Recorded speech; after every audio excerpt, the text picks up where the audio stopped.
There you go. Do this right here. Bam.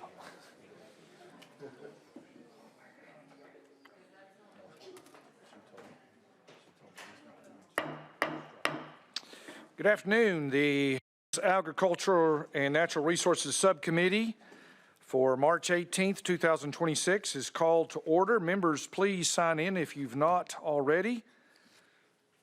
And we will ask the clerk to take the roll here.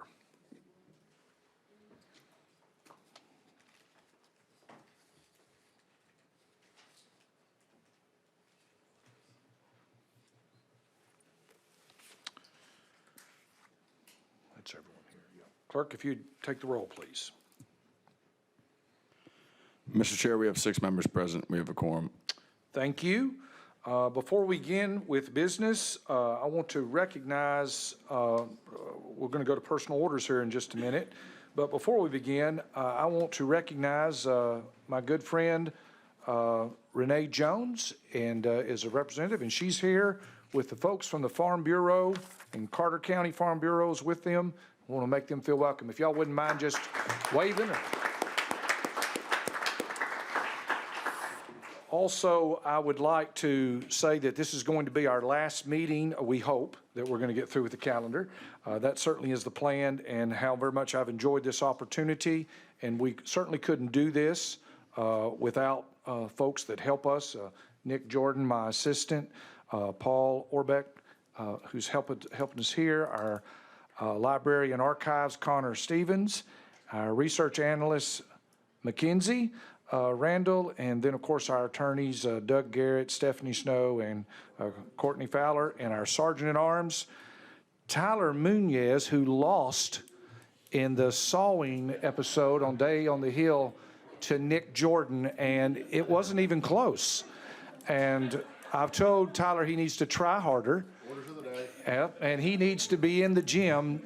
Maybe you need a second membership. But seriously, thank y'all for all that you've done to help make this meeting run smoothly. Do we have any other personal announcements or today? All right, seeing none, then without further announcements, let's take care of some housekeeping. Without objection, item 3, House Bill 2133 will be taken off notice. Item number 6, House Bill 1825 will be rolled to the hill of today's calendar. Item 4, House Bill 2091 will be rolled to the hill of the calendar. Item number 10, 2392 will be taken off notice. Item 11, House Bill 600 will be taken off notice. Item 14, 2513 will be placed on final calendar 2 without objection. And item 17, House Bill 2192 will be placed on final calendar 2 without objection.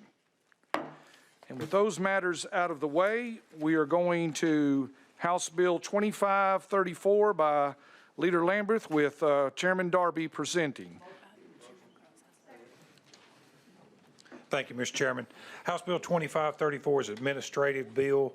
This legislation aligns TDEC's environmental appeal statutes with the requirements set forth in the Uniform Administrative Procedures Act and makes 2 other changes to better streamline appeals. This legislation does 4 things. It amends the time for administrative judges to issue initial orders in department contested case hearings from 60 days to 90 days in accordance with the Uniform Administrative Procedures Act. It amends the time to appeal an initial order from 30 days to 15 days in accordance with the UAPA, eliminates the boards to vote to review an initial order when no party appeals, and changes that in case of hazardous materials appeal, the judge shall hear the case in the department's environmental field office region where the facility or site is located instead of the county, because a lot of counties do not have TDEC offices. And one more thing, Chairman, this legislation does not change the time period in which a respondent can appeal a TDEC order. That remains at 30 days. Members, you've heard the explanation. Do we have any questions for our sponsor? Seeing none, hearing none, without objection, we are going to go vote at this time. Clerk, if you'll open the board. And members, if you'll register a yes or a no. Has every member voted? Does any member wish to change their vote? Clerk, please take the vote for us. Mr. Chairman, you have 7 ayes, 2 nays.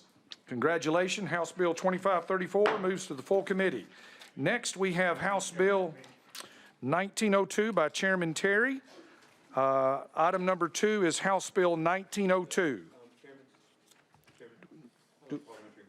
Yes.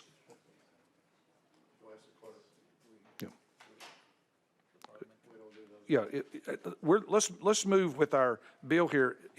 If you need to talk to the clerk about a parliamentary thing, procedure, then I would encourage you to get in touch. I'm sorry? We're going on here. If you have a parliamentary inquiry, I would encourage you to talk to the clerk. Do we have a motion on 1902? Motion, is there a second? Second. Mr. Chair, you are recognized. Chairman Terry, you're recognized.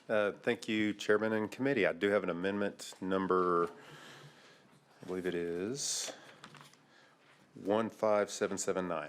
Okay, is there a motion for that amendment? There's a motion. Is there a second? Second. If there are no objections, we'll go ahead and put that amendment on the bill. All in favor signify by saying aye. All opposed by saying no. The ayes have it. The amendment goes on the bill. The bill is properly before us. Chairman Terry, please explain your bill as amended. Thank you, Chairman and Committee. I bring you this bill on behalf of a constituent named Brooks who was mauled by a neighbor's dog. He went to play at a friend's house and the dog got out, attacked him. He got away for a second, but then got tracked down and attacked again. He had bites up and down his side and his buttocks and ended up in the hospital. While those physical scars have mostly healed, the emotional scars still remain. One thing that's stuck with me when I met with their family is that they have a basketball goal in their driveway. And Brooks is afraid to go out and play because the dog is still around.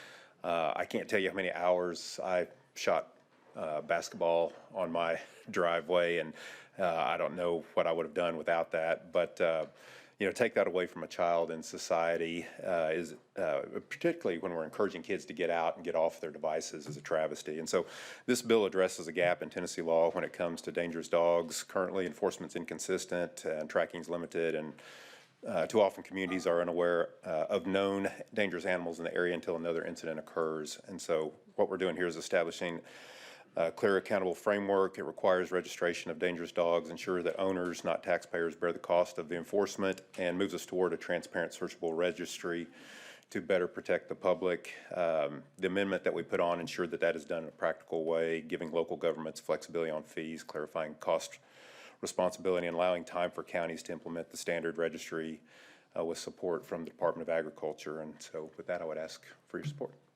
All right, do we have any questions? Yes, Chairman Stinnett. Yes, thank you for bringing this. I do have a question, though, about for instance, my child gets hurt. Do I go straight to a judge and ask for the animal to be put on this list, or do I contact the police department and they do an investigation? Chairman Terry, you're recognized. Thank you. I believe that would be for the animal control local.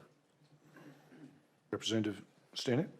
So you're saying that the animal control agent will do an investigation before going to the judge?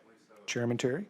Sorry, I believe so. If not, we could have the attorney clarify that for you. Chairman Stinnett, do you need further clarification? Yeah, I think we need to answer that because I'm concerned the fact that I'm not for sure what 15779, I've not had a chance to read it, but I do know that before that I could go straight to a court and have something done with no investigation. Okay. Without objection, we'll go out of order, go out of session, and we'll go into legal. Thank you, Mr. Chairman. Doug Garrett with the Office of Legal Services. Representative Stinnett, so would you mind repeating your question? You're wanting to know about court intervention? Yes. I want to make sure that if for instance, my child gets hurt, that I can't just run to the court, that I have to contact the animal control, and they do an investigation before a judge makes the decision.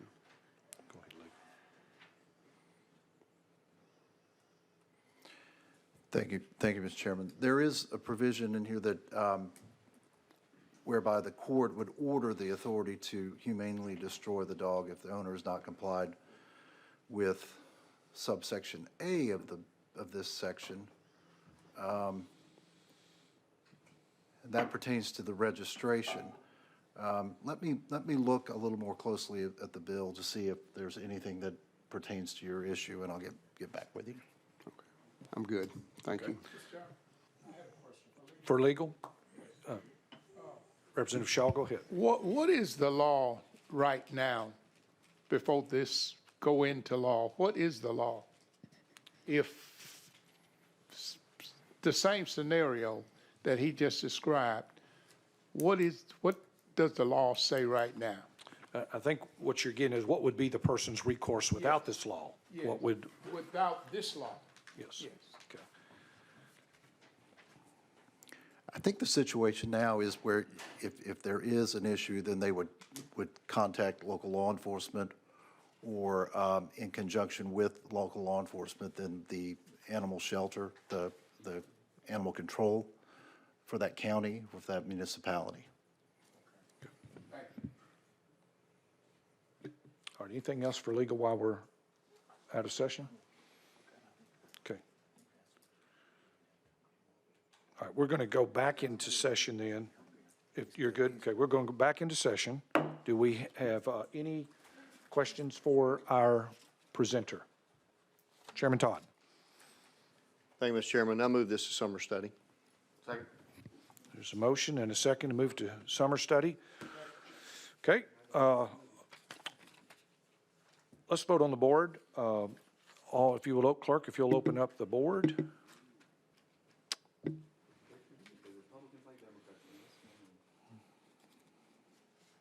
Okay. Clerk, please take the vote. Mr. Chairman, you have 4 ayes, 3 nays. And so the bill goes to summer study. All right, we will move now to House Bill 1786 by Chair Lady Littleton. It's number 5. Do we have a motion? Okay, we do have a motion and a second. Chair Lady Littleton, you have an amendment on this, correct? That's correct. Could you give us that draft? 14562. Okay, and you'd like to put that on the bill? Is there a Please. motion to put that amendment on the bill? Motion, there's second. Without objections, we'll go ahead and put that on the bill. All in favor say aye. All opposed say no. The ayes have it. The amendment goes on the bill, and the bill is properly before us. Chair Lady Littleton, you're recognized to present your bill. Thank you. Thank you, Mr. Chairman. As amended, this bill prohibits the operator of a recreational vessel from mooring the vessel from more than 14 consecutive days along the water's edge of the reservoir or at a place within 1 mile thereof, prohibits the establishment of temporary moorage within the limits of the primary or secondary navigation channels of the Tennessee River system. Further prohibits the operator of a recreational vessel from placing the mooring lines of the vessel in such a way to block or hinder boating access at any part of the reservoir. Okay, do we have any questions? Representative Chairman Grills. Question on the bill. Okay, question's been called. With that, we will start the voting. Clerk? Could open the board for us. Clerk, if you would read the total for us. Anybody? Yep, go ahead. Mr. Chairman, you have 5 ayes, 1 nay, 1 present not voting. Okay, and the bill passes to full committee. All right, House Bill 2499 by Representative Capley. It's a motion, second. Motion second, we have that. Representative Capley, do you have an amendment? And which one is it that you're wanting to put on this bill?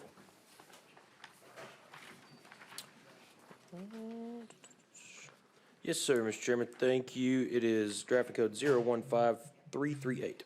Okay. 015338. Is there a motion on that amendment? Second? Without objection, then all in favor, say aye.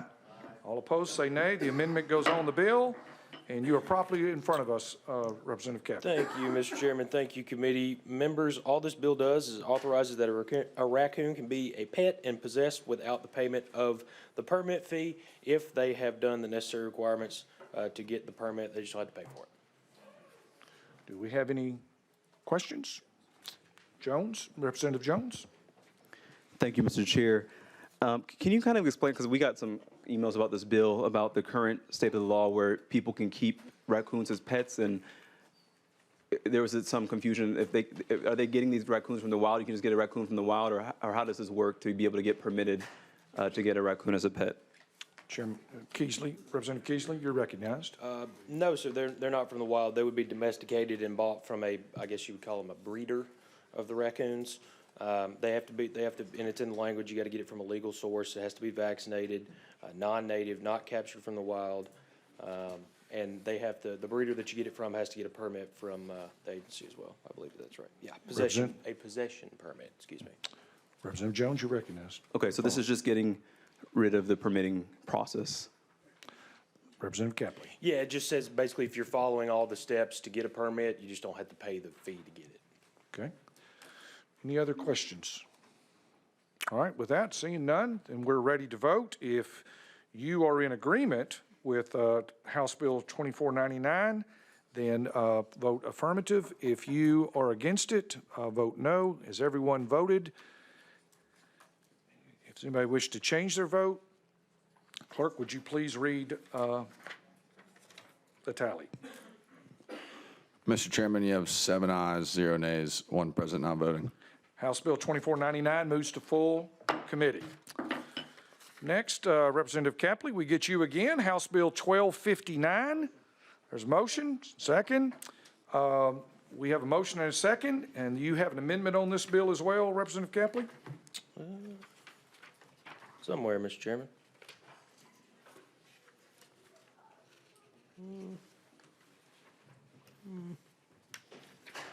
Is it 14415? Is that No, sir, that's not what I have. Might have to phone a friend here, Mr. Chairman. Well, your friend would tell you it's 14507. See, well, that sounds good, Mr. Chairman. Let's go with that one. Well, we will if there's a motion and a second, we will. And a second, all right? If there's no objections, we'll go ahead and put that amendment on the bill. All those in favor signify by saying aye. All those opposed by saying no. The ayes have it. The amendment goes on the bill.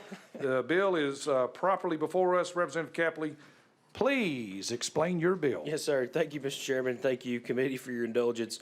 This bill authorizes any public entity which operates or waterworks or water system, or wastewater system to expend system revenues or other lawfully available funds to assess for, remove, or replace lead service lines or galvanized lines on private property if the individuals give the okay to be on the property.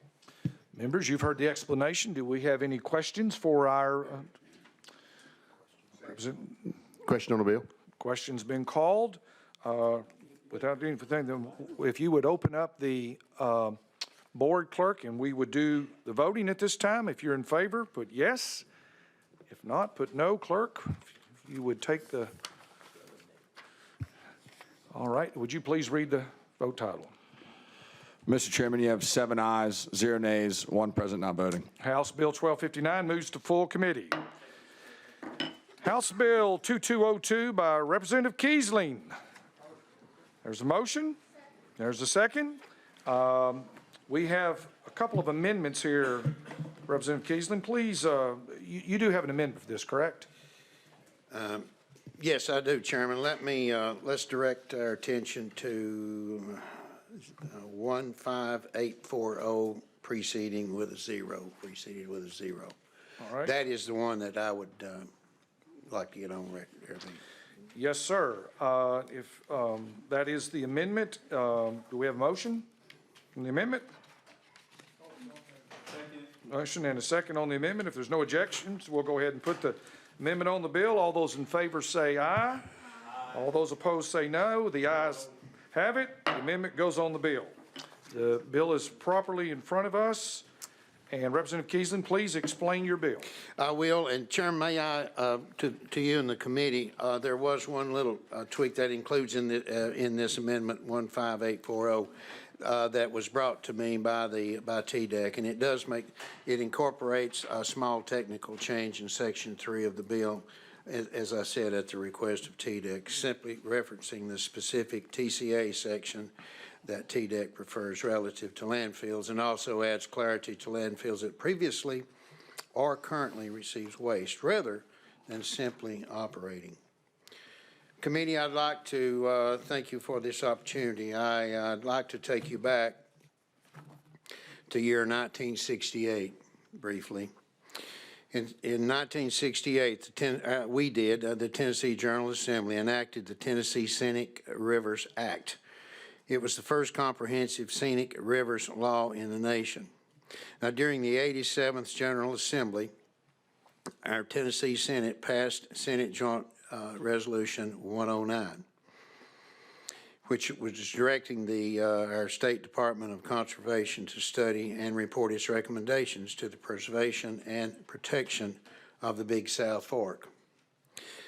SJR 109 was part of a broader legislative and conservation effort that ultimately led Congress to authorize the Big South Fork National River and Recreation Area in 1974. For more than 50 years, the Tennessee General Assembly has recognized the Big South Fork as a resource of unique and irreplaceable value to the state. Senate Bill 2172, House Bill, this one, 2202, is a continuation of that legacy. Now, to the amendment itself, I'd like to quickly explain. As introduced, House Bill 2202 amends the Tennessee Code annotated Title 11, Chapter 13, Title 68, Chapter 211, relative to environmental protection. Section 1 of the amendment or the bill, this amendment adds the Big South Fork of the Cumberland River and the entire segment of the river in Scott County to the list of Class 2 pastoral river areas under 11-13-104.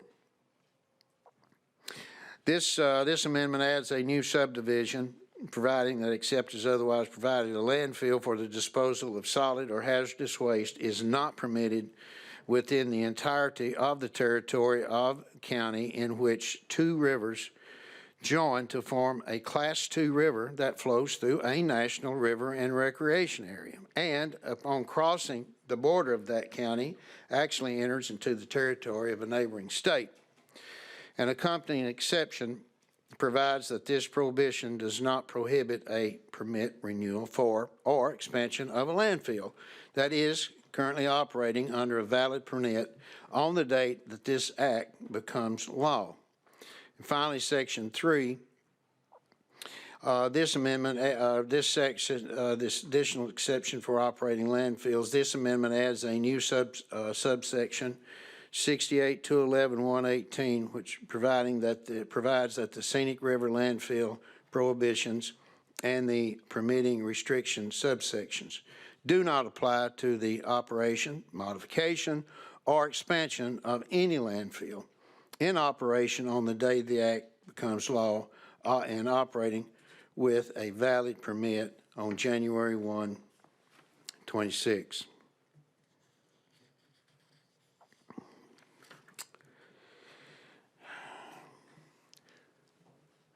I want to stress to all at this point that this is a pro-conservation bill. It's not really an anti-landfill bill. It isn't. Scott County already has a functioning landfill with an estimated life expectancy from this day forward, provided that we're talking about the same daily tonnage. We have 24 years remaining capacity. The bill does not shut down the existing regional landfill nor prevent its renewal or expansion. The bill protects the Big South Fork of the Cumberland River, one of Tennessee's most pristine natural waterways and a federally designated national river and recreation area. Every elected body in Scott County has taken a unanimous position against this proposed landfill. The commission in Scott County, the towns of Oneida, Winfield, and Huntsville. Even our Chamber of Commerce has stepped to the plate. To my knowledge, no elected official at any level of government in the affected area has spoken in favor of the landfill. The opposition is not partisan, nor is it political. It is universal. This is fundamentally a local control, in our opinion, issue. The people of Scott County, through every available democratic mechanism, have made their will unmistakably clear. State legislation is required. Am I out of time? You've been out of town for just a little while, and I extended it. Can you wrap it up in 10 seconds? Well, I'm sure we'll have questions. I'm here representing my constituents. I don't own property over there. Okay. This is for the people of Scott County. Mr. Chairman, you know I put in, we've requested testimony, but Yes. do we have time to allow for that or not? Absolutely. If I would like to do that, if that's permissible, Right. before we go into Q&A, if that's okay, if that's Well, permissible. here- Or we- whatever, you're the quarterback. Thank you. Thank you, Representative Keesling. We do have a couple of questions, but I don't know if we want to do that after the guest. I saw we have Representative Fritz first. Do you want to wait till after testimony? Okay. Did you have a question? Representative Chairman Grills. Thank you, Mr. Chairman. And Representative Keesling is probably one of the finest men up here. When he brings something to you, I respect him. He's doing exactly what he should do for his community. He should represent his community the way he feels fit. The way he, and I'm sure the people back home, that's the reason they supported him for as many years. I would do about anything I could to help him in any other instance. But with this piece of legislation here, I feel like I can't support it. He knows I can't support it. He's not getting surprised by me even now. He and I have talked. I just want him to know, and the questions that I may ask of the witnesses have no reflect on that man right there, because he is full of character and full of class, and I just respect him so much. I wanted him to know that before I ask any questions. Thank you for the warning. And Representative Keesling, we're going to go out of session, and I'm going to invite Knox Horner and Dennis Jeffers, if you would come and take a seat to testify at this time. And if you'll take a seat at one of these tables, we'll turn the light on for you. You have 3 minutes to speak, and then perhaps members of the committee will have a question. And I'm going to start, first of all, with Dennis Jeffers. First, I'd like to thank the committee for hearing us. We're going to get your mic. Tell us who you are and who you represent. My name is Dennis Jeffers. I've had the privilege and honor of serving as Huntsville's town mayor in my 3rd term, going on 10 years now. I'm also the co-chair of the coalition that Kelly spoke about against this landfill. The one thing that Kelly didn't mention is McCrae County, Kentucky's county commission has joined the coalition as well. They are downstream of what would be, that's their raw water supply, okay? I'm not going to get into the legalities because I'm not a lawyer. What I am going to do, the reason I'm here today is my constituency, just like you all have constituency. You all are sitting in those chairs because your constituents put you there to make good decisions that were best for the people of this state. My constituents, they put me in this chair today to ask you to support this bill. There is nobody in that coalition and all of those governmental officials that wants this landfill. We have 22,577, give or take, whoever moved out yesterday, I don't know. I guarantee you 22,500 of them do not want this landfill in place. There may be some numbers that's been falsely put up there, but I know my constituency. The thing is Scott County is a resolute people. When I was a kid, they had coal mining, okay? When coal mining went out, We found a way. Next was timber. This is our natural resources. Scott County is a beautiful county. And sometime in the past, I think in 1974, Senator Howard Baker, one of the last true statesmen on the federal level, created the big South Fork National River and Recreation Area. And it's a bit different than a national park. You shoot a deer in a national park, you go to jail. You can hunt in a national river and recreation. You can fish. You can use it for tourism. Tourism is about all we have left, okay? We've done reclamation jobs with strip mining. We've closed mines. We've planted trees, and we've got plans to do more. But if our tourism goes away, most of our livelihood goes away. We are a resolute people, and we will find a way to survive, but this landfill is not needed and not wanted. And I've come here to humbly ask you to support this bill for the furtherance of our county. Like I say, I'm only a city mayor. There's 1,700 people in the town of Huntsville, but today I'm sitting here representing the county. And I do appreciate your time. I humbly ask for your support for 2202. Thank you, Mr. Jeffers. Next, we'll go to Knox Horner. If you would tell us who you are and who you represent. Yes, sir. You have 3 minutes. Yes, sir. Thank you, Mr. Chairman, and thank you, members. My name is Knox Horner. I represent Transrail Waste Services. Give you a little background. I've been in the solid waste industry for over 30 years. And 3 years ago, we looked at this opportunity in Scott County, starting with, in 1992, Judge Inman ruled that the property could be developed for a landfill. In 2010, TDEC issued a permit, a solid waste permit on said property, and the landfill was never built because the owner passed away. So that's the reason there's been a gap in what's gone on there. 3 years ago, we started a recertification process on the permit because we have a valid solid waste permit for a landfill in Scott County. But what's more interesting and what we want to bring to Scott County is a vertically integrated recycling company. The problem with the solid waste industry in Tennessee is that it's fragmented. The only people that have MRFs or recycling facilities are really in the major metropolitan areas. They aren't in the secondary and tertiary market, so these people don't get to recycle. It makes sense to me, many years in this business, that the MRF and the landfill need to be at the same location so that everyone gets to participate in the recycling. So that is the path that we have gone down with this project. As I said, we started operating 3 years ago on all the engineering work, and we've spent tons and tons of hours, 7 figures, and financially to reinstate the permit. All the documentation has been submitted to TDEC. We're waiting on recertification, and we'd like to begin the project.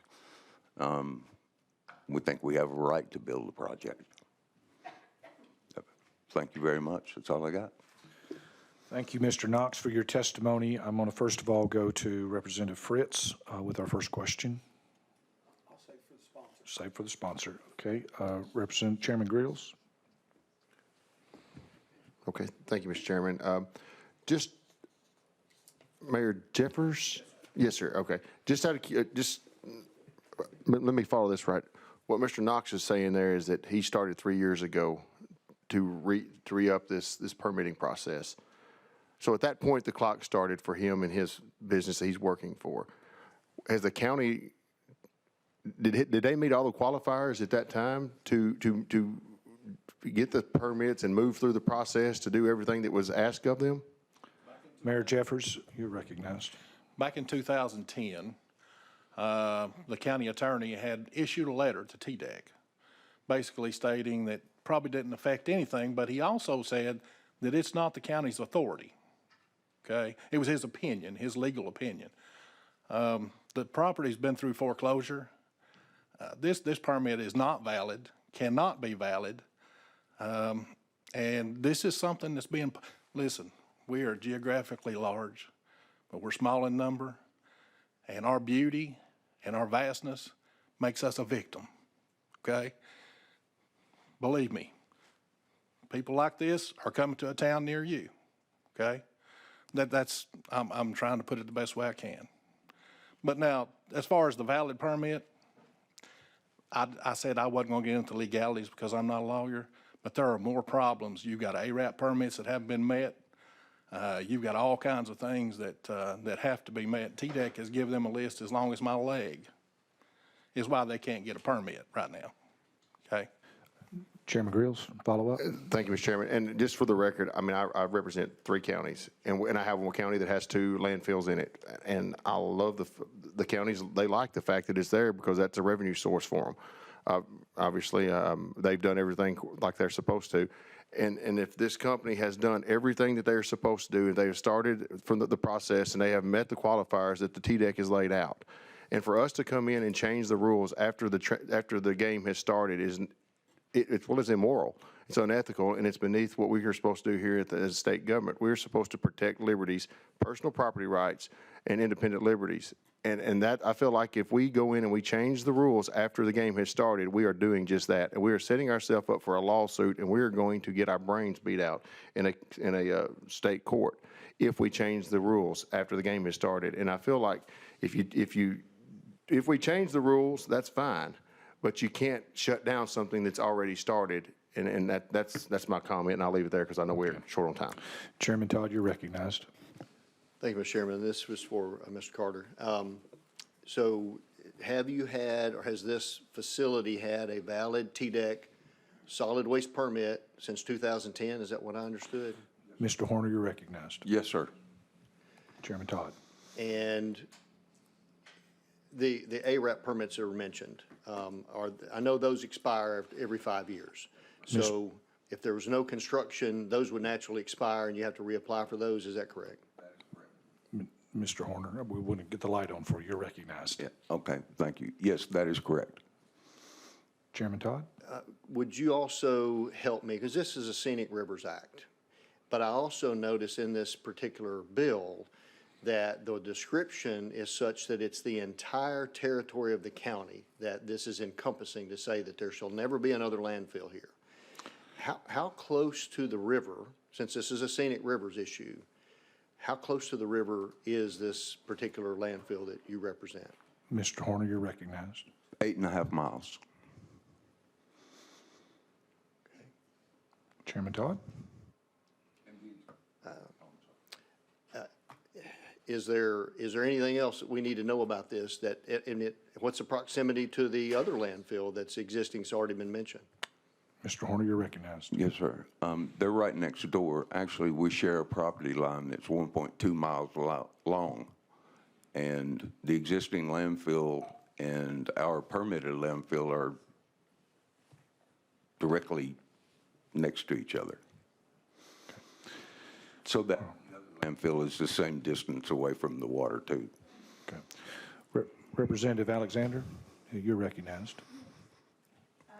Thank you, Chairman. When you were in my office the other day, one of the things that you said was that you wanted to establish a railway so that you can offload solid waste there from other parts of the state. And that, I'm sorry, that gives me some pause. If it was my county, I don't want Representative Shaw's waste in my county, nor do I want Greg Vital's waste in my county. I want to be able to take care of my own waste. And the landfill that's there already has got 24 more years of good solid things going and the ability to do what they want to do. And my understanding, and I've seen some paperwork from TDEC, that this permit is not totally up to par, up to speed. If I'm incorrect in saying that, then I read the documentations from the TDEC incorrectly. But Those are just, that's my concern for this county. I don't live there, but I don't want anybody else's trash in my county. Mr. Horner, I didn't really hear a question in that, more of a statement. Or did I miss that? Yes, it was a statement. Okay, and that's fine. We can do that. Who do we have next? Good. Good question. I asked him if that's what he said in my office. Thank you. Mr. Horner, would you like to respond to that? Yes, please. Yes, ma'am. That is what I said. And once again, the problem with the state of Tennessee is that you have 95 counties and 16 landfills. So I'm going to get Representative Vital's garbage probably in where I am or yours or I mean, it's not possible. It used to be every county had their own landfill. That was back before Subtitle D. We called them dumps. With the invention of Subtitle D and that legislation and the way landfills are constructed now and the way they're designed and the way they're engineered, every county can't afford to have a landfill. The numbers don't work.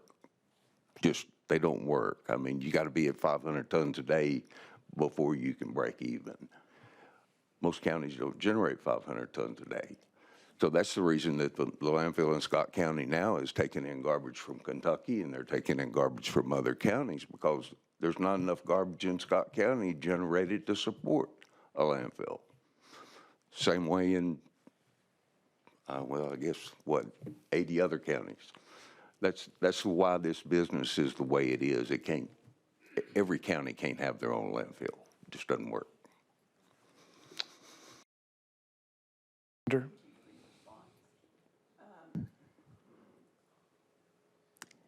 It's big business, isn't it? Mr. Horner? Yes, ma'am. Thank you. Representative Jones, you're recognized. Thank you, Mr. Chair, and thank you for being here, Mayor.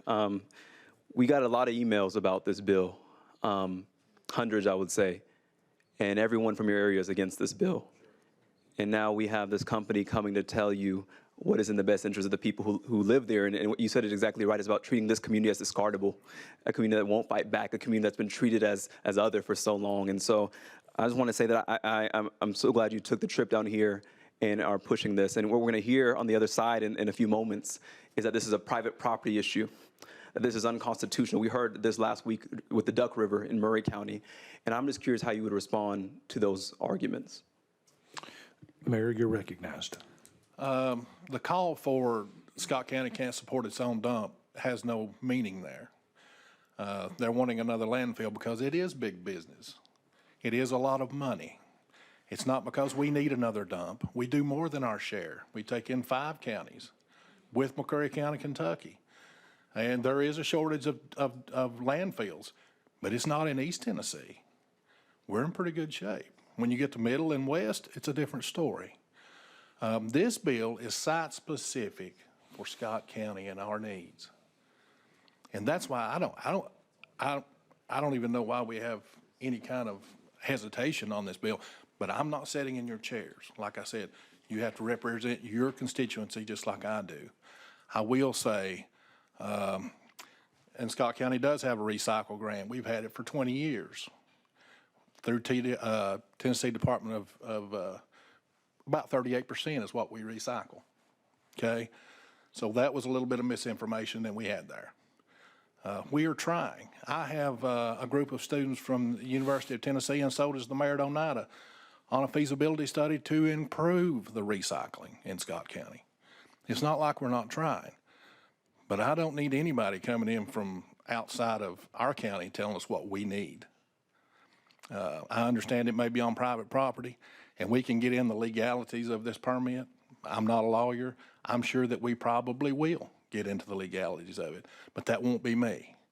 I'm here to ask you to support this bill to help us, my constituencies, over 22,000 of us. Thank you. Thank you, Mr. Chair. The mayor mentioned that this passed unanimously in various local elected bodies. And I also would like to note for my colleagues here and give the mayor opportunity to respond that this legislation passed the Senate unanimously without the same type of hesitation and obstruction. The Senate voted on this 31-0. No bipartisan, there was no objection because many of us here believe, whether we live in Scott County or not, the people who live there know what's best for what's there. And I know that there are some people here who claim local government control, and I'm one of those. I believe that this county should be able to decide what happens for their people. And I think it's unfortunate that this is becoming a bigger issue than it has to be. And I'm by no means a friend with Representative Kiesling. I don't have the same sentiment as Representative Rusty Girls, but I do love the people of your county, and I believe that they should be able to be treated with dignity and respect. And I want to just ask my questions about the economic impact. You talked about going from coal to timber to now tourism is the only industry. And so if this river is polluted, what is the future of this area? What's going to happen to the people who live there? And what is the economic impact that you're seeing from the river in its current state right now, and why it should be protected, not just for us now, but for future generations? That's what I'm worried about. Mayor Jeffers, you're recognized. I think, and that's one thing that Representative Kiesling didn't get to, he ran out of time, but I think there's like 720 or 740,000 visitors in the Big South Fork National River Recreation Area every year. That's horseback riders, that's kayakers, that's rafters, that's fishermen, that's hunters, that's local people that just want to get out there in the scenic and go. And I was raised there, okay? There was a part of me when that was formed that I didn't really like because they put a lot of rules on it. And they put a lot of rules on it for a reason, and that's what we're talking about here today. It needs to be protected, of always. And it may be 8 miles from the Big South Fork, but Bear Creek runs right through it. There are tributaries that run through that dump that go to it. So that's another little misinformation there too. McCreary County, Kentucky really has an issue with this. It's their raw water supply. They're really worried. Pulaski County, Kentucky, Burnside, Lake Cumberland, and Big South Fork National River and Recreation Area, the river is only one of 2 that runs north. It runs into Kentucky. And then it takes a U-turn and comes right back through Dale Hollow and comes here to Nashville. So if we were sitting in church, Representative Jones, I'd have said, amen, thank you, sir. But I hope that answered your question. After tourism, the timber has been cut, the coal has been dug, and we'd have to get resourceful again and resolute again. And we could, but this was put in place a long, long time ago, and I just can't see that we can't protect this. This bill is site-specific for this particular river in this particular area in this particular county. It cannot be used in any other county in this state, just for the criteria that it fits.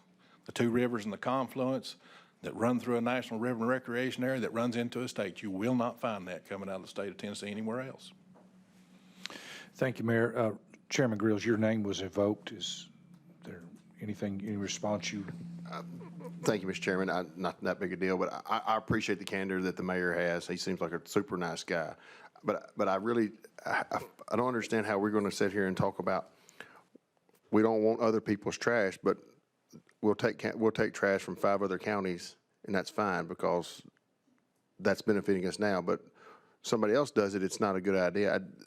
We need to be consistent in this, and that's the reason protecting personal property rights. And the guy over here, representative from Williamson County, he and I are polar opposites. He's absolutely right. And what he said about me wanting to support personal property rights, yeah, I'm going to talk about those because I believe that's what I was sent here to do: preserve liberty, protect property rights. That's a good endorsement.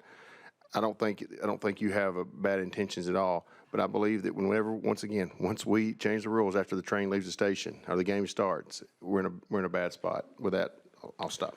Thank you. Mayor, I just want to ask you, did you say that you have or did I hear, is it true that there's 24 years left on this particular landfill? 24 years, that is relatively, 24 years, that is the East Tennessee Development District, and those numbers do come from the volunteer landfill, which is the existing landfill now. And my question is, so that when that runs out, you don't want to take other people's trash. I get that. Nobody wants to. I don't want anybody dumping garbage in my garbage can at the street. That's my garbage can. But when it runs out, my question is, what will Scott County do then? There is room for expansion there. Okay. They have 700 acres. There's room for expansion. What I will tell you is the other 5 counties that we take garbage from, That was because the county-owned landfill went to privatized landfills, and that contract is outside of the county. We don't have any say in that. The only thing we can do is negotiate host fees. That's it. It's up to private property owners and the landfill company. Other than that, if it were up to me, there wouldn't be 5 other counties coming in our county.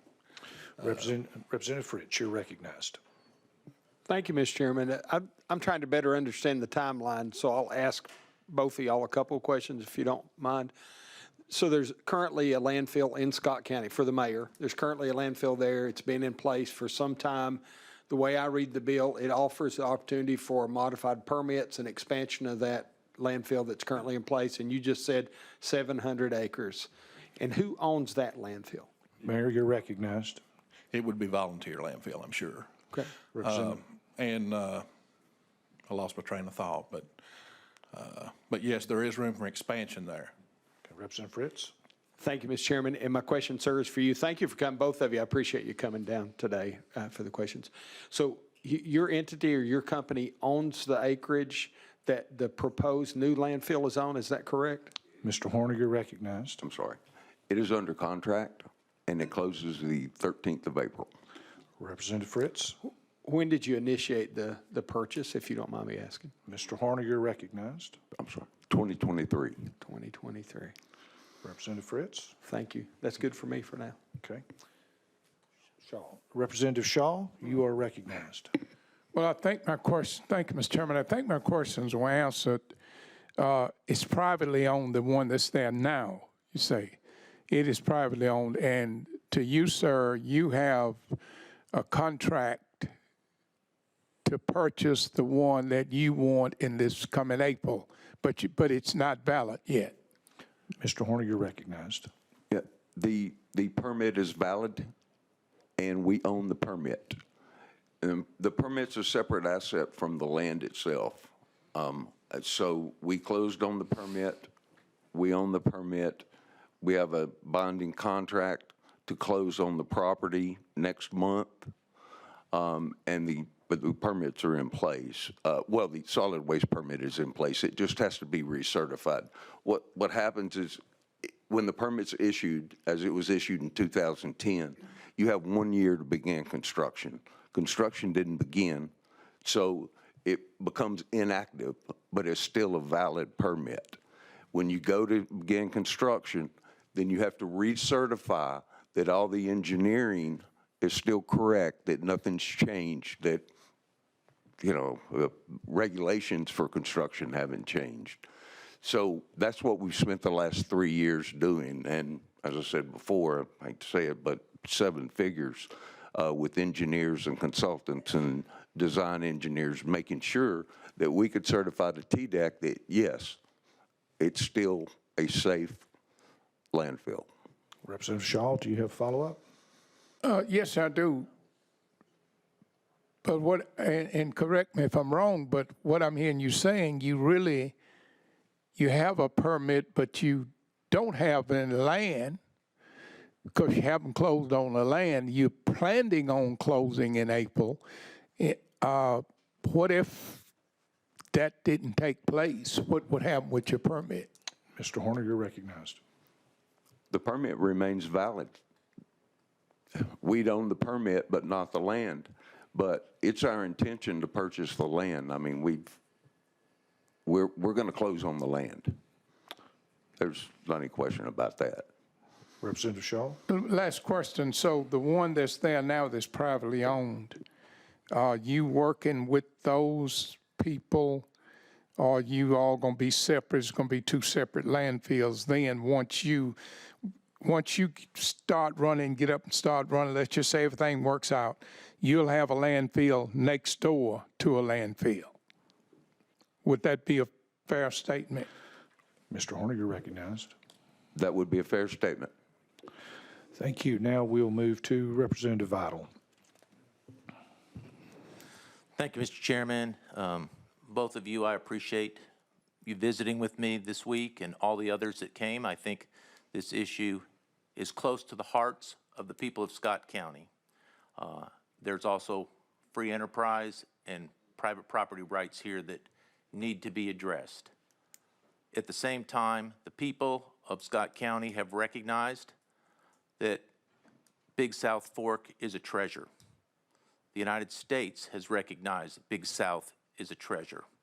This county has come back from being completely devastated by coal mining and poverty in Appalachia, and has capitalized on the beauty and the value of the scenic river and created tourism. My question is to you, Mayor. If this landfill expansion were to occur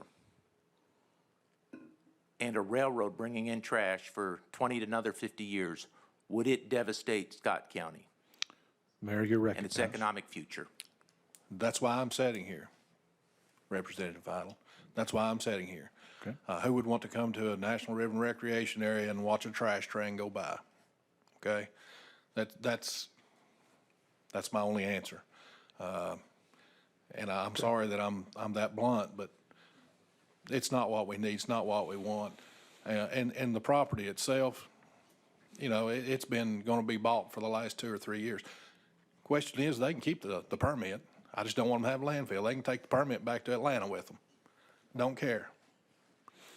Representative Vital, do you have a follow-up? Thank you. I appreciate your honesty and bluntness. I've only been to Scott County for the purpose of visiting the Big South Fork National Recreation Area. And I would guarantee that 20 years ago, less than 7,000 people came to visit, never mind 740,000. And I hope 1,400,000 come next year. So thank you. Thank you. And Representative Stinnett, you're good. Representative Stinnett, if you would have asked your question, then all of us would have asked one. So that's okay. That's all right. I'm going to move to Chairman Todd.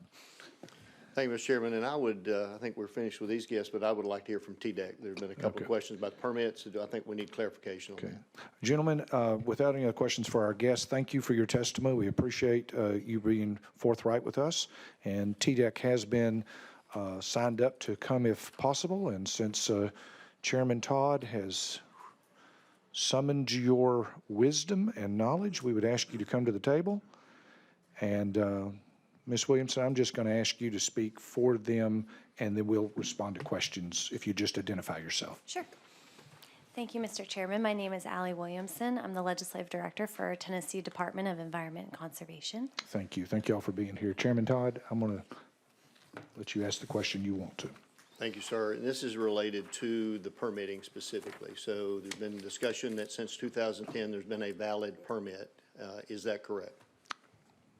If you'll just identify yourself. Stephanie Derman, Deputy General Counsel. There is a currently active permit for this facility. They've paid the annual fees and maintained the permit. It does have to be recertified. So, and I want to clarify one thing. They don't certify it, TDEC certifies it.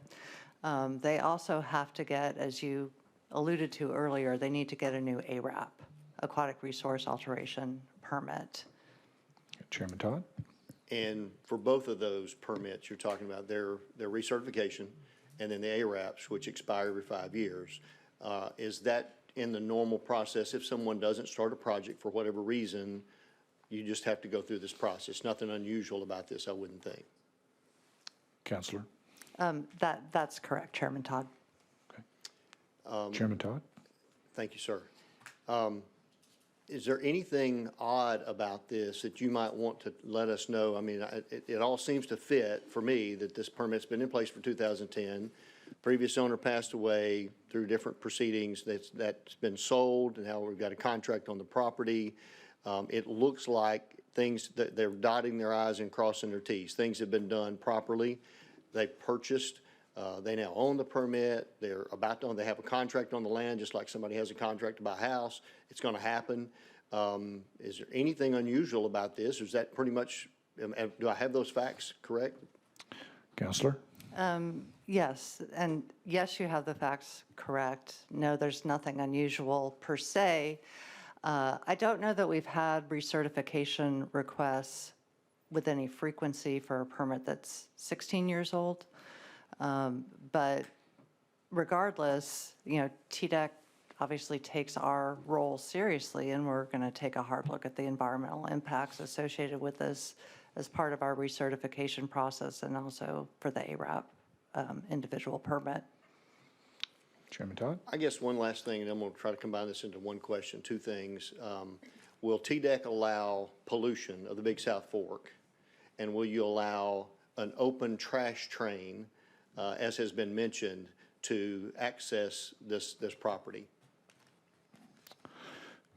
You want to answer that one, young man? If you would please state your name and. Jeremy Hooper, I'm an advisor with TDEC's Bureau of the Environment. So, I mean, our permits are designed to prevent pollution, at least the landfill ones. The intent is to maintain the waste on site and prevent that from escaping. So that is the intent of the permit. Okay. Chairman Todd, you good? All right. Representative Jones, you're recognized. Thank you so much, Mr. Chair. I was reading an article. It says Knox Horner, a Chattanooga-based developer, said that construction of his proposed landfill in North Oneida, which would be Scott County second. Let's stay on the bill here and ask them about them. Yeah, well, we don't necessarily need to hear an article. If you've got a question for TDEC, that would be most appropriate. You recognize? Thank you, Mr. Chair. I know you take orders from Chris Todd, and you're just a You're out of order. You're out of order. On Representative Fritz, you're recognized. Thank you, Mr. Chairman. Quick question about co-located landfills, because it piqued my interest in this. And I don't even know what co-located means. You all do. But how do we discern impact on the associated environment when you have co-located and operated by different entity landfills? Is that something you face now? Mr. Hooper, you're recognized to answer. So I don't know. There are different landfills at times on the same site, but they're often a different type of landfills. We have different classes, class 1, class 2, class 3. So sometimes on the same facility, you might have a class 1 landfill and then a class 3. But all those permits, they're individual permits, right? So they are focused on that particular landfill. And those have to go through the same requirements, regulatory requirements. So they have to show that they meet necessary buffers, that they're protective of groundwater, that they will maintain all the waste on site, stuff like that. So they don't submit a permit application to us and say, hey, we're going to put both of these on there, but there are at times situations where they're in the same area. Representative Fritz. Mr. Chairman, and are there wells that we drill around landfills to determine what the plume, or if there is indeed a plume? Mr. Hooper, you're recognized. That's correct. So each landfill has a groundwater monitoring program, and that includes up gradient wells and down gradient wells. And the idea behind that is you see what the groundwater looks like before it goes under landfill, and then you see what the groundwater looks like when it's on the other side of the landfill. And those are monitored over time. Representative Fritz. Thank you, Mr. Chairman. Last question. And are these wells at different depths to determine what might be getting out of a landfill in different locations? Mr. Hooper. Yeah, so when they're applying for a landfill permit, they have to show us where, they have to do exploratory drilling to show us where the water levels are. And so that can mean that the water levels are at a different gradient upstream and downstream, like the elevation. So they may have to be placed at different elevations. But ultimately, it's on the applicant to show to us that their proposed monitoring is effective at detecting any pollution. Representative Fritz, is this the last of the last? This is the last. Sorry, Mr. Chairman. So infrastructure is tremendously important. We've grown like crazy. Some might say too much. Infrastructure hadn't kept up. Do we have a plan in place? I know I've seen legislation that's coming this year to look at infrastructure regarding landfills and what's needed for the state and projected. Is that something TDEC does and has available now? Mr. Hooper. So it's a good question. So, I mean, a couple of things. One, TDEC is currently working on what we refer to as our 2025 to 2035 solid waste plan that kind of looks at all things solid waste management in state, recycling, landfill capacity, all those things. But also there is, via the legislature, a solid waste task force that's chaired by Chairman Todd and Chairman Reeves. And I'm on that, and that is running over a couple years and looking at everything solid waste and what's going on in the state. Members, our committee has about another 25 minutes, and we need to move on. So let's move, if we can, quickly. Representative Sherrill, you have a question, and then we'll recognize Thank you, Representative Mr. Viola. Chairman. I'll be very brief. Two questions in one. Have you recertified this property, and if not, when will you? Because I understand that's been an ongoing thing, so have you recently recertified it? And if not, when will you? Counselor? Thank you, Representative Shaw. We have not yet recertified it. One of the conditions in the existing permit is that they need the ARAP before they can move forward. And so there may be a sequencing of events here. In terms of timing, I don't know for sure. Okay. Representative Shaw? I have to have a follow-up here. So then we really don't know if the property even qualifies at this point in time when you go to recertify it. That would be an accurate statement, I guess, because it's been several years since it was certified. So now that it has been just kind of there, and of course I've heard more than I know, but maybe there are ditches and things running through it. So it may not even qualify is what I'm saying. Is that a fair statement? Counselor? Yes, that's a fair statement. There's no foregone conclusion in our recertification process. Okay. Thank you. Representative Vital? So real quick question as a follow-up that wasn't answered. Who would regulate the trash train that would be coming to Scott County?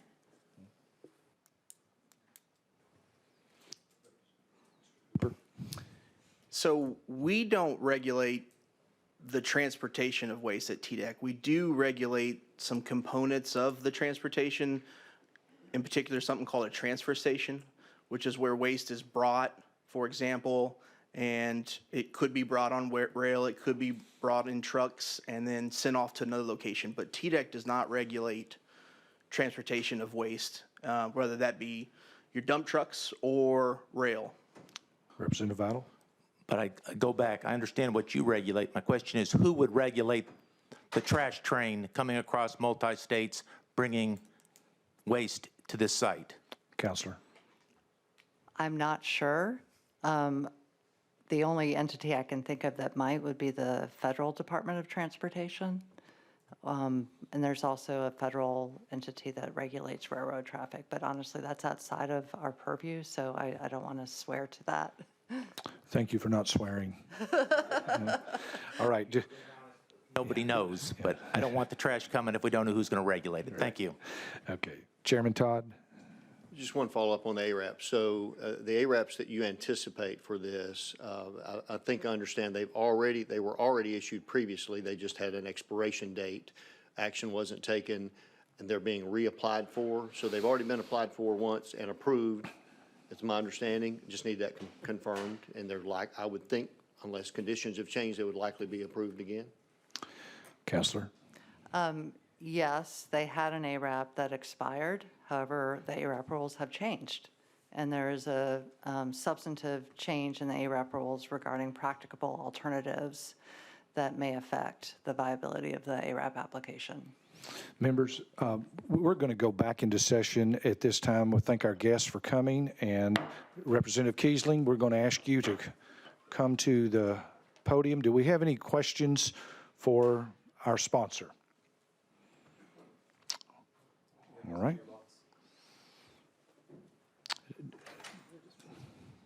Does someone recognize? Someone want to be recognized?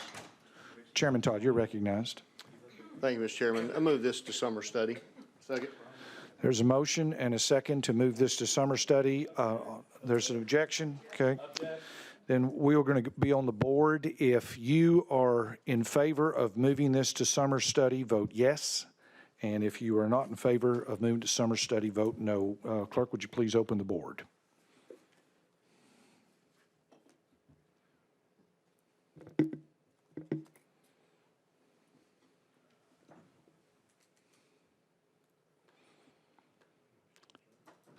Clerk, would you please read the total?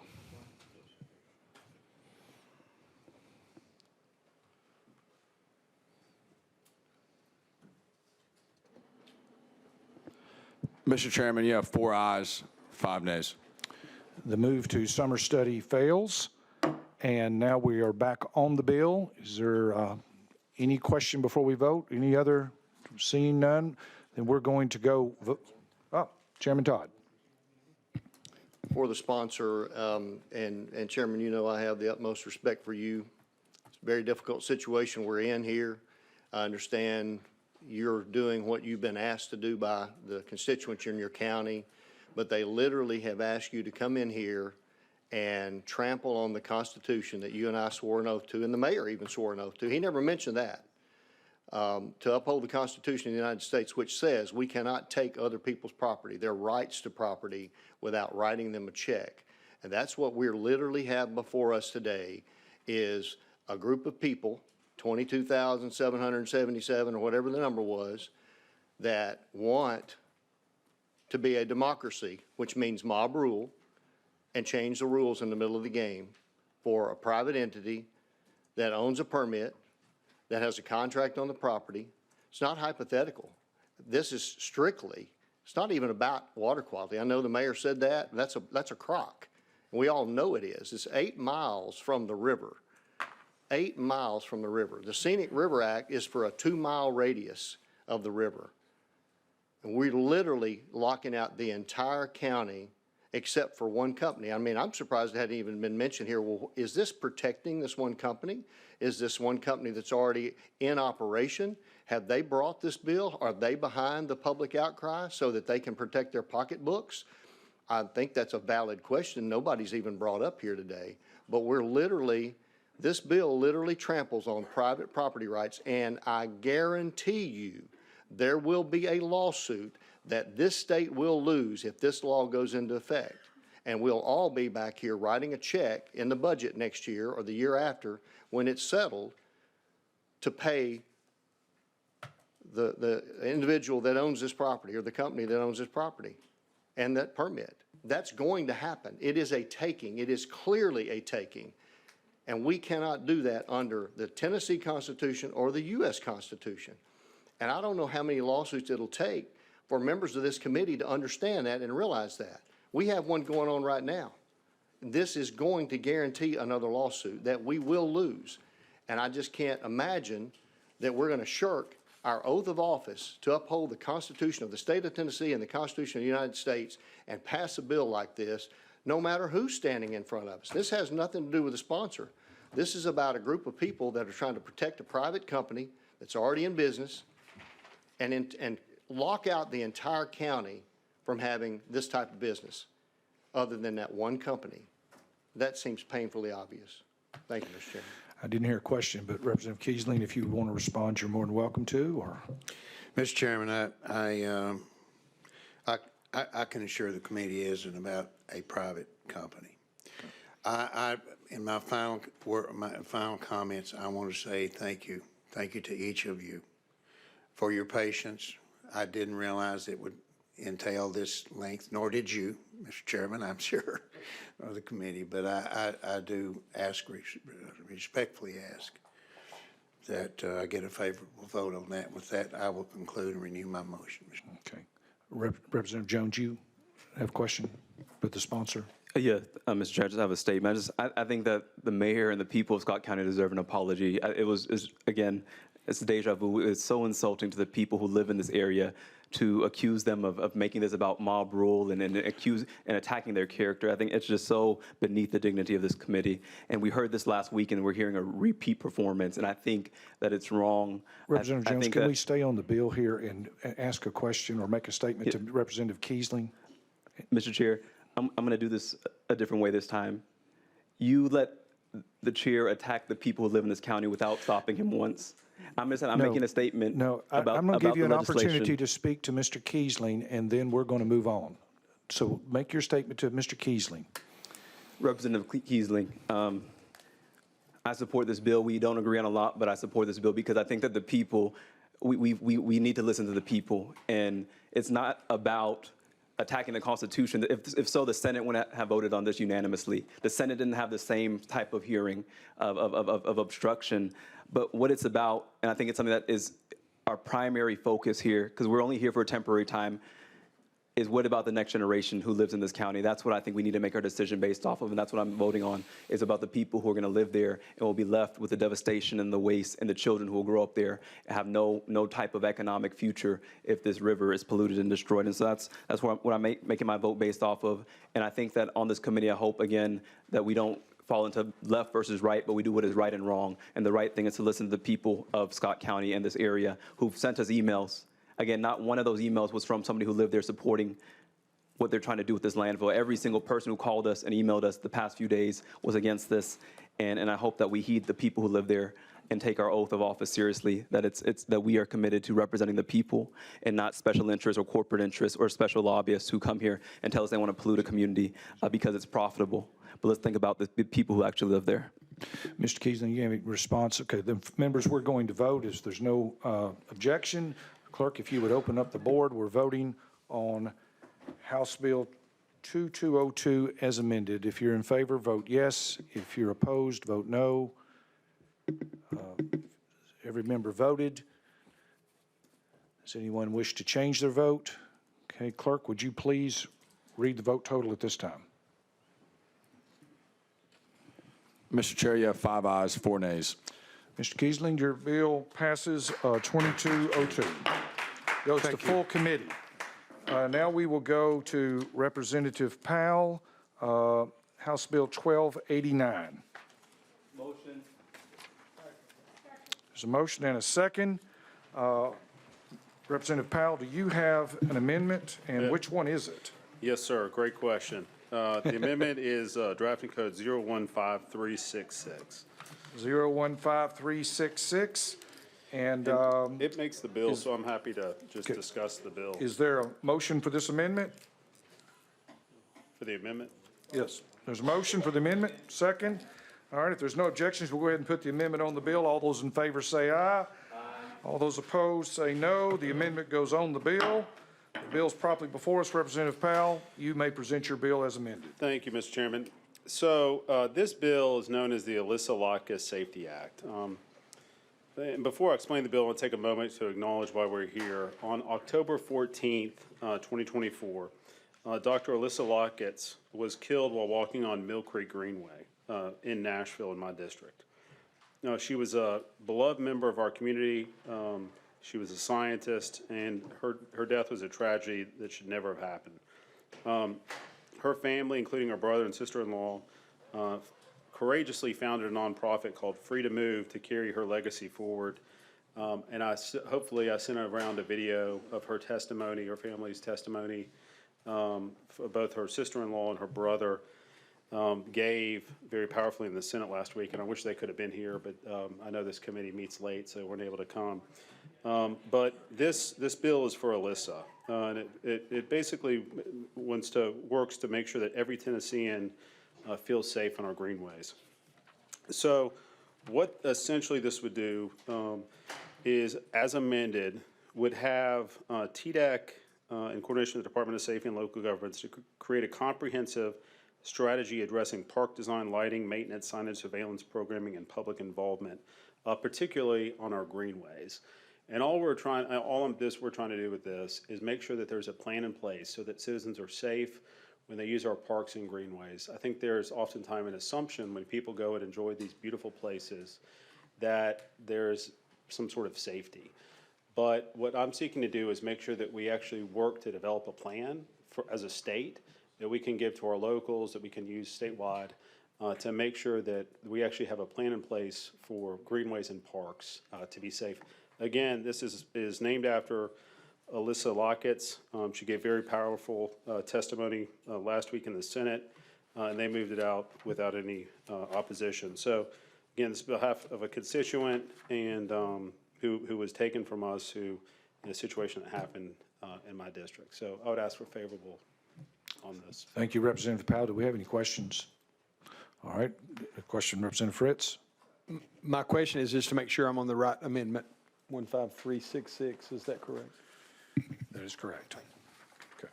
All right. We're ready to vote then. Members, if we'll open up the board. And if you are in favor of House Bill 1289, vote yes. If not, vote no.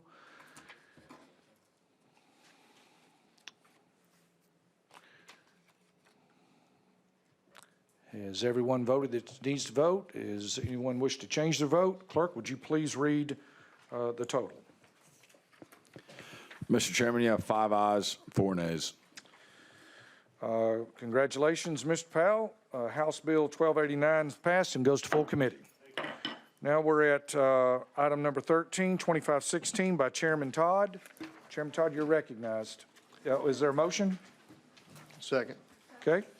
Chairman Todd. Thank you, Mr. Chairman. What this does, this clarifies that it's the policy of the state to plan for sufficient landfill capacity for waste not recycled or recovered. Regional plans must identify where waste will be disposed of and managed for 10 years. With that, I renew my motion. Chairman, is there an amendment that needs to go on this drafting code? I do have drafting code 15848. Let's have a motion. Second. A second. All right, without objection, we'll go ahead and put the amendment on the bill. All those in favor say aye. Aye. Any opposed say nay. And the amendment is on it. Is anybody got any question for Chairman Todd? Yes, Representative Vital.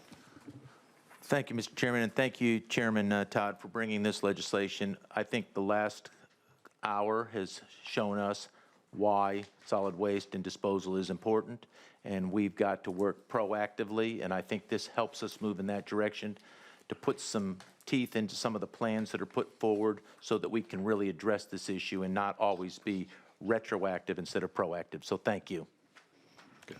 Thank you, Chairman Todd. Okay. All right, members, seeing no other questions, we're going to go to voting. If we could open the board, clerk. If you're in favor, say yes, right? Yes or no. All right. It says the wrong name on the, it says House Bill 1289 by Powell on our screen. It's up there. It's House Bill 2516 on the screen up there, but it's different here on the voting that you're looking at here. I see what you're saying. Let the record reflect that what is on our screen on our devices here is incorrect. Let's just go with a roll call vote. We'll just do a roll call vote. Clerk, would you please call the roll?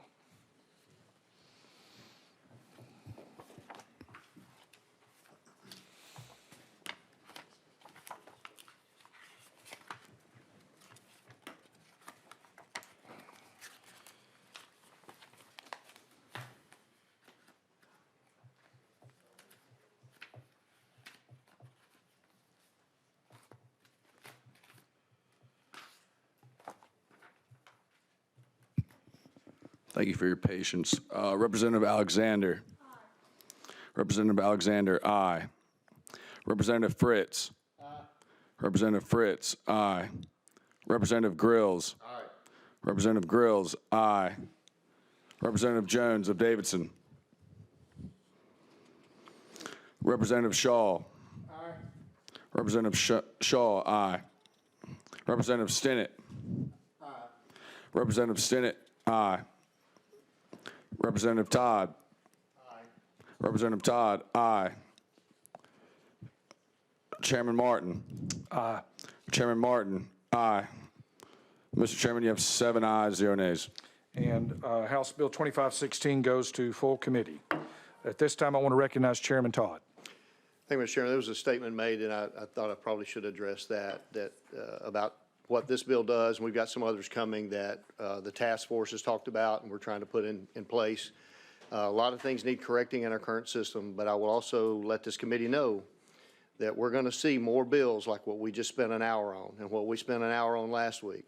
You got 92 other counties, 93 other counties that are going to be in here doing that very thing because they found a tool that this committee will pass and allow local control over a state issue. So get ready, it's coming. Thank you, Chairman Todd. And on the last roll call vote, we inadvertently left out on the roll call Representative Vital. I'm not sure what we need to do with regard to that other than to make sure he votes. And do we need to go back and, after he votes, announce the total? Yes, sir, we can do that. Please. Representative Vital. Aye. Mr. Chairman, you have 8 ayes, 0 nays. My apologies. Congratulations, and we appreciate that. House Bill 2516 goes to full committee with 8 ayes. And with that, we are moving to House Bill 1983 by Chairman Grills. Thank you, Mr. Chairman. I'd like to make a motion, we roll this bill to final calendar 2. Second, without objection, all in favor say aye. Aye. All right, and it's rolled to final calendar 2. Now we come to House Bill 2252 by Chairman Grills. Motion and a second. Chairman Grills, you're recognized. Thank you, Mr. Chairman. I have an amendment I'd like to put on this bill, 014253. Is there a motion? Second. Motion. All right, without objection, all those in favor say aye. Aye. Any opposed to the amendment say nay, and the amendment is on the bill. Chairman Grills, you are recognized on your bill as amended. Thank you, Mr. Chairman. This bill creates a voluntary state labeling program that allows meat from livestock raised in Tennessee to be marketed as Tennessee raised, Tennessee grown, Tennessee verified, helping promote locally produced meat products. And with that, I renew my motion. All right, is there any questions for the sponsor? Representative Fritz, you're recognized. Thank you, Mr. Chairman. I appreciate you bringing this, and I know it says but not limited to, because we just added bees as livestock recently. Just make sure that's in the understanding. Chairman Grills. Thank you, Mr. Chairman. And what we're going to do is give I'm very hesitant to give rule making authority to the Department of Agriculture, but I feel like it's probably best to let them handle this because the different tentacles that will go throughout code. So that's the reason we're going this route. All right. All right. Seeing no other questions, we're ready to vote. If we can use this machine, we will try. Start opening up the voting. Mr. Clerk, is that the right bill? Still wrong. Let's go with a roll call. Well, it'd probably just be easier to do a roll call vote, and please, let's. I can close the meeting out and then log back in, and maybe it'll reset it, and we can try that. Let's try that. Thank you.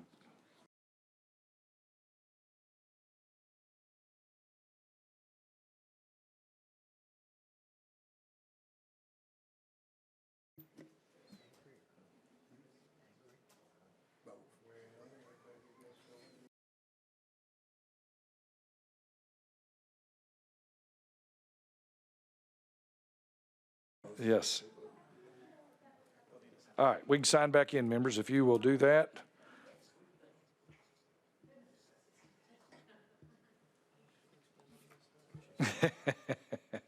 Okay, are we all signed back in, Clerk? We're all back in? Okay, then if you are in favor of 2252 by Chairman Grills, vote yes. If not, vote no. Has everyone voted that wants to vote? I want to vote. Well, we accidentally left you behind last time, but we won't do it this time. Yay, all right. Mr. Clerk, would you read the total?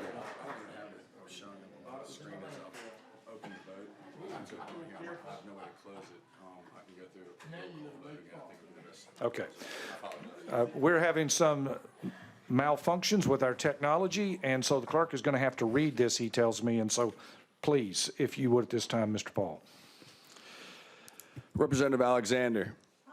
Representative Alexander, aye. Representative Fritz. Aye. Representative Fritz, aye. Representative Grills. Aye. Representative Grills, aye. Representative Jones of Davidson. Representative Shaw. Representative Shaw, aye. Representative Stinnett. Aye. Representative Stinnett, aye. Representative Todd. Aye. Representative Todd, aye. Representative Vital. Aye. Representative Vital, aye. Chairman Martin. Aye. Chairman Martin, aye. Mr. Chairman, you have 9 ayes, 0 nays. I think we have 8 ayes. Clerk, am I right about that? Yes, sir, you are correct. I apologize. All right, that's fine. We're learning together. 2252 passes with 8 ayes. Congratulations, Chairman Grills. Goes to full committee. Now we will have Representative Renee Jones. And we will start with House Bill 1820, nope, we will start with HR 168. Motion, second. Representative Jones, you are recognized. Thank you, Mr. Chairman. HR 168 recognizes the importance of the Department of Agriculture and TWRA collaborating on research to recommend policy relative to fur farming and Class 3 wildlife. Both of the departments, we have felt that it was necessary to create and implement reporting and regulation requirements in one bill rather than over the course of multiple years. The Class 3 wildlife are not able to be regulated by TWRA under code, and the Department of Ag does not currently define them as livestock. So therefore, this leaves a regulatory gray area relative to these animals being kept in captivity. So we're just asking that for this resolution to allow the department to research this. Okay. Members, do we have a question? Representative Fritz, you're recognized. Thank you, Mr. Chairman. Just curious, what all animals does this include? Representative Jones, you're recognized. Thank you, Mr. Chairman. Mink, rabbit, raccoon, anything that could be used for fur, for like, haven't seen a skunk coat. That's out of but order. maybe. At this time, Representative Fritz, you're done. Representative Alexander. For the question. Question's being called. If we can open up the board, is it working, Paul? Let's give it a try. It's not going to hurt to try. If you're in the affirmative of HR 0168, vote yes. And if not, vote no. Is everyone that's going to vote? Does anybody need to change their vote? Thank you. Then, clerk, would you read the total for us, clerk? Mr. Chairman, you have 8 ayes, 0 nays. HR 168 moves to full committee. Now, last but not least, HB 1825 by Representative Jones of Unicoi. Yes, sir. There's a motion. Second. Representative Jones, you have motion and second. You may present your bill. Thank you, Mr. Chairman. This allows the honey producers to increase from 150 gallons to 835 gallons of the annual amount of honey that can be sold by a honey producer without being subject to food manufacturing inspection requirements pursuant of the Tennessee Food Drug Coalition. This improves economic opportunity. The bill does not eliminate safety standards, procedures. Producers exceeding the 835 gallons would still be subject to inspection and requirements ensuring proper oversight of high production level. This just supports our small beekeepers and keeps it local. Materials, you're recognized. Move previous question. Previous question's been called. Members, if you are in favor of House Bill 1825, vote yes. If you are not in favor, vote no. Has everyone voted that knows to vote? Does anybody need to change their vote? Clerk, would you give us the total? It's a poundage. Mr. Chairman, you have 8 ayes, 0 nays. Congratulations, Representative Jones of Unicoi. House 1825 moves to full committee. We have one bill for whom the sponsor didn't show up, or is not here, is Chairman Todd. I recognize you. Thank you, Mr. Chairman. I move to adjourn. Second. Second motion to adjourn. All in favor say aye. Aye. And we're adjourned. Let me say this. This concludes our agenda. We have finished our business for the year, so we adjourn subject to the call of the chair.